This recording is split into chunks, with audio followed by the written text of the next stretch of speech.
Hər vaxtınız xeyirli olsun. Bugün sizinlə soba tavasıyla bir bol bərəkətli, dadlı, ləzzətli, ağızda əriyən, ən əsas evdə olan ərzaqlarla əriçli piroq hazırlayıram. İlk öncə qaba öncədən ələdiyim unu üzərinə şəkər tozu əlavə edirik. İlk öncə quru ərzaqları qarışdırıb üzərinə eyni stəkan ölçüsündə 1 stəkan duru yağ əlavə edib umaç hazırlayırıq. Siz duru yağın yerinə çərək yağı da əlavə edə bilərsiniz. Bu arada istifadə etdiyim ərzaqların miqdarını videonun açıqlama hissəsində qeyd etdim.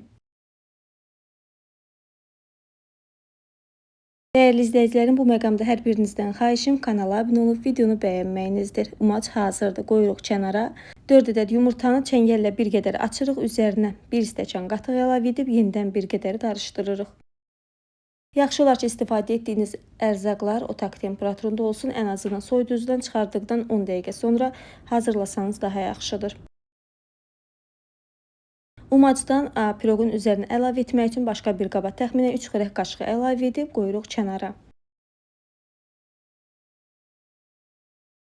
1 çimdik duz, üzərinə 1 bağlama kabartma, 1 bağlama vanil əlavə edirik və yenidən bir qədər qarışdıraraq ardından yumurta qatıq qarışımını əlavə edib tam bir kütlə olana qədər qarışdırmağa davam edirik.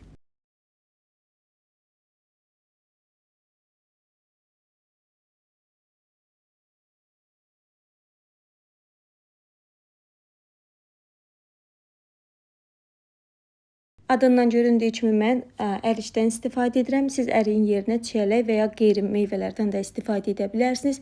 Çalışın şirin və yaxşı yetişmiş meyvə olsun. Əriyin turunu çıxardıqdan sonra gördüyünüz formada doğrayıram. Hətta siz meyvəni xəmirə də əlavə edə bilərsiniz. Mən sadəcə üzərinə əlavə etdim. Xəmir hazır olduqdan sonra soba tavasını sadəcə duru yağla yağladıqdan sonra xəmiri tavaya əlavə edirik. Bir qədər qatı xəmir olduğundan silikon qaşıqla tava boyunca yayıram.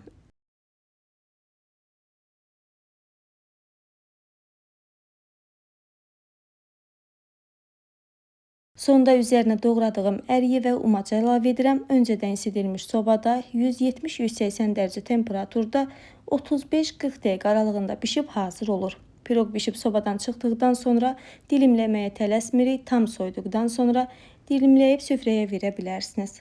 Həqiqətən çox ləzzətli, dadlı, ən əsası da gördüyünüz kimi bol bərəkətli soba tavası ilə bir piroq hazırladıq. Necə yumuşaq, necə gözəl bir piroq olduğunu üzərinə bastırdıqda aydın görə bilərsiniz. Değerli izləyicilərim, belə dadlı, ləzzətli, həm də sadə reseptlərdən anında xəbərdar olmaq istəyirsinizsə, hər birinizdən xahişim kanala abunə olub videonu bəyənməyinizdir. Bu günlük bu qədər. Özünüzə yaxşı baxın. Hələlik.